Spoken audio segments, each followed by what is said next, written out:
Blast your way toward higher scores with the Pointmaster competition joystick from Diskwasher. Its fighter pilot's hand grip gives you control as you blow away invading mutants. The fast-action thumb trigger makes blasting robots unearthly easy. And the rugged Pointmaster is almost indestructible as you maneuver through the galaxy.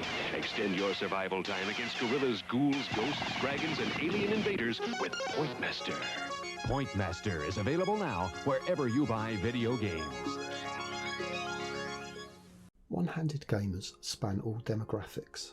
They include amputees, people with paralysis, people with a much preferred side, some with an arm, wrist or hand injury, some born without a pair of fully functioning hands, those who prefer or need games with simpler controls, and anyone doing two things at once, such as streamers, note takers and map makers, maybe Brian Ferry. Among these people, some will use one hand and another part of the body to play. Some will have less than 4 fingers and a thumb. Some will have a limited finger span or reach.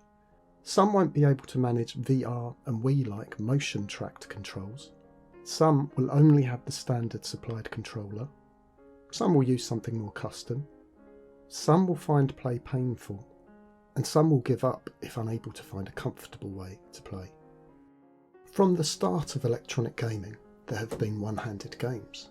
Spotlight Golf from 1936 is believed to be the world's first electronic computer game. This ingenious golf simulator used real golf clubs and as such could be played one-handed as with the real thing. Atari's Pong ignited the 1970s craze for interactive television tennis, one dial and automatically served balls at its most pure. Home Pong rip-offs often came with a realistic-looking light gun controller, also one-hand accessible for many. Golden Age arcade games with one-hand controls were in the minority. They were, however, often legendary, including Super Breakout, Pac-Man, Ms. Pac-Man, Frogger, Gorf, Star Wars, and Marble Madness. Atari's Star Wars analog yoke controller gave one-hand access to one of the greatest arcade games of all time. Playing with more complex controls than you can easily reach demands uncomfortable contortions and an arpeggiated, panicked dance between controls. Williams Electronics' twin-stick shooter Robotron 2084 gave an ominous glimpse of the future in more ways than one. The 1977 Atari Vcs sparked a high point in one-hand game accessibility. It launched with a DE9 joystick connector that became the standard of 1980s home computing. On the VCS, if you had a one-handed joystick and could reach the console to press game reset, you could expect to be able to play almost any game as well with one hand as with two. The unrestricted Atari VCS joystick standard led to a massive choice for gamers across many platforms to suit all budgets. Popular home computers of the 1980s lacking an Atari joystick port commonly made use of adapters to tap into this huge resource. Commercial control remapping devices soon surfaced, greatly improving access. Among these 80s computers lacking an Atari joystick port, most used the keyboard for a way to play. For slower paced games, one-finger typing would be enough. For faster action titles, it wasn't uncommon to be offered the option of redefining your keys. This enabled keys to be clustered into a one-handed arrangement to suit. Some games would need to wait, however, for a cracked version or emulation many years later to become this accessible. In 1983, Atari recognised that some children couldn't manage their standard joysticks, nor the pressure of many of their games. Alongside the Children's Television Workshop, Atari released the Kids Controller and a range of Sesame Street themed game cartridges. This accessible controller consisted of a large flat number pad with game overlays, using large symbols to denote where to press and what that should do. The Apple Mac, Atari ST, Commodore Amiga and early Microsoft Windows popularised the mouse interface. Despite lacking a shared connection standard, point-and-click adventures opened new worlds for one-handed play. The 1983 Nintendo Famicom Gamepad sounded the death knell for the Atari joystick standard. Using familiar Game & Watch controls, integral start and select buttons, and a flat design that suited some one-handed play as well, at a stretch, this gamepad changed history. For others, the small controls caused instant problems. Some useful options would follow, such as the old Tech 3 Majin-Kun one-hand joystick adapter. In Western markets, the repackaged NES was not even compatible with sibling Famicom controllers. One-handed gaming was starting to require increasingly dexterous control, even if you could find a deliberately made one-handed controller. ASCII released many one-handed controllers, including for the original PlayStation in 1997. The ASCII grip worked with most pre-analog stick games and had two remappable rear buttons. USB.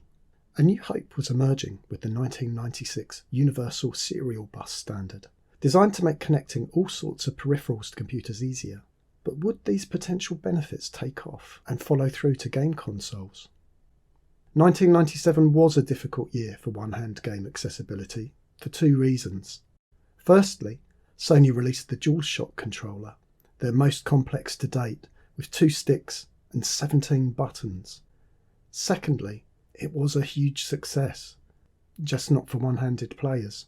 Meanwhile, the mobile phone gaming world started to take shape, from Nokia's Snake to the use of Java and the 1999 Japanese i-mode, with many purely thumb-controlled games becoming popular.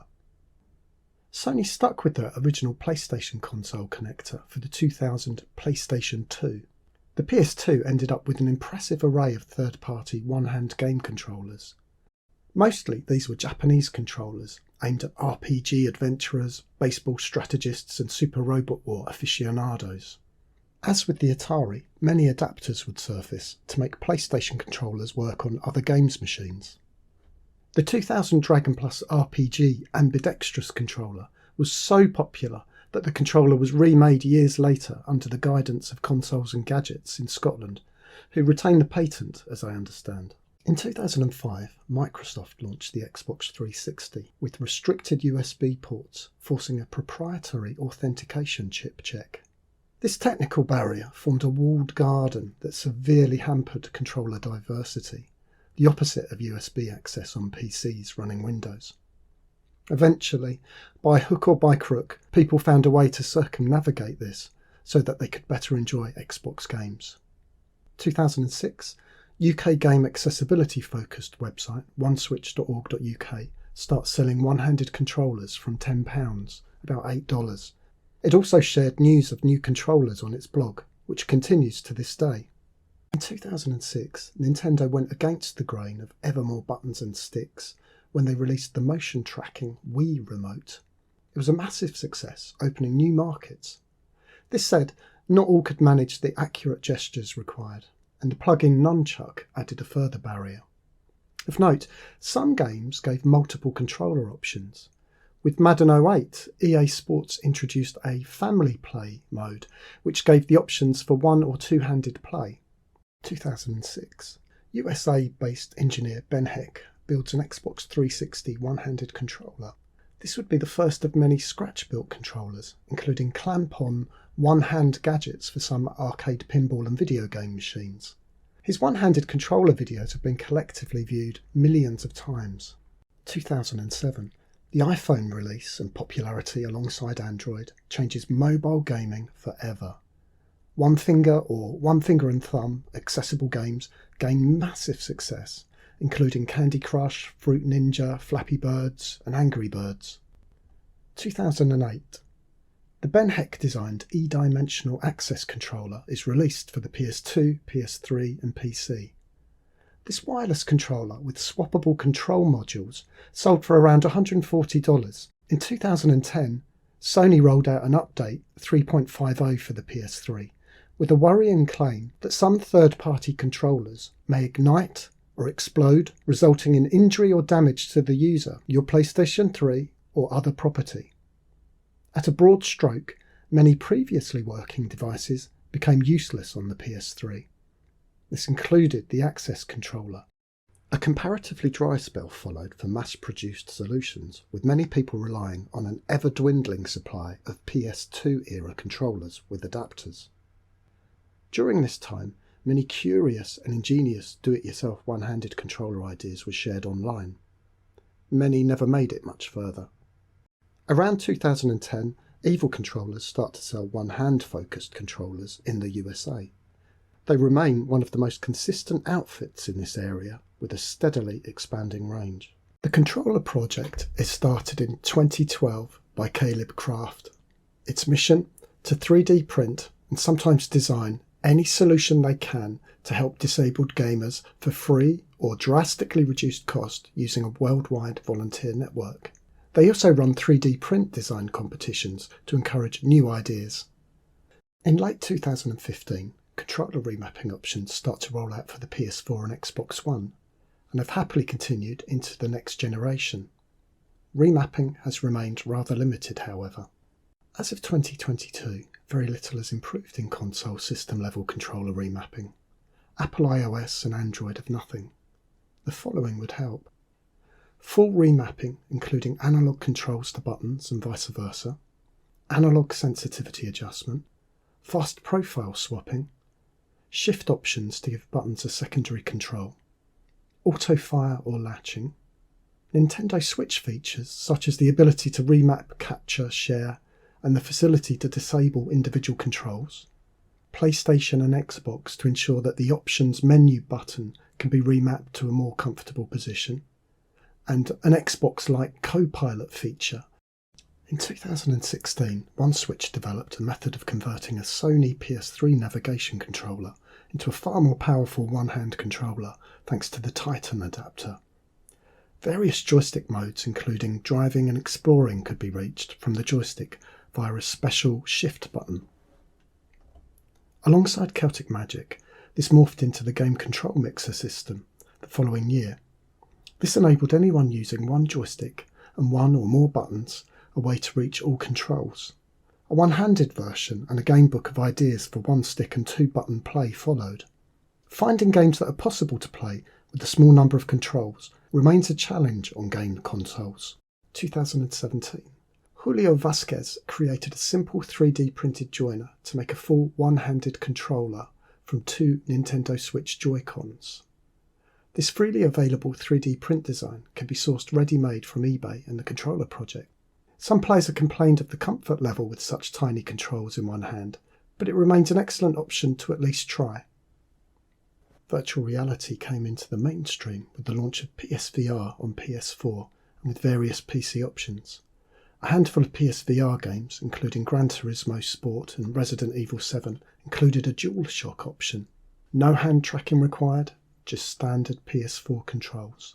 An empowering option normally missing in VR gaming.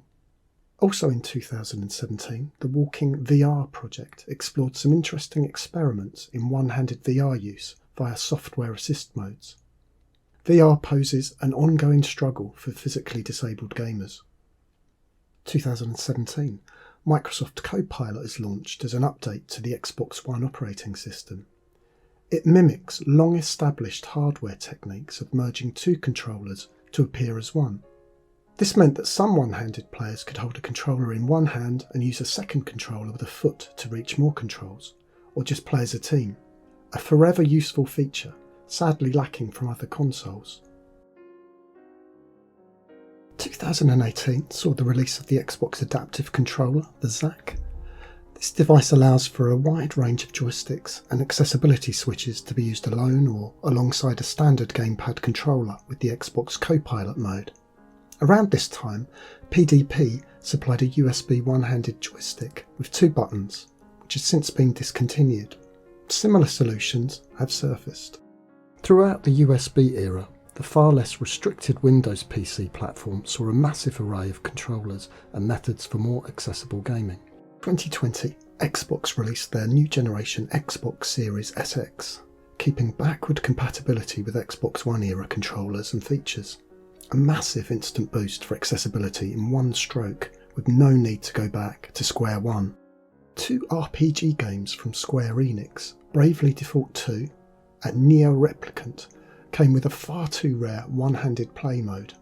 Many games offer extremely beneficial easier play modes, but seldom reduce the controls down so that play is possible with one half of the controller.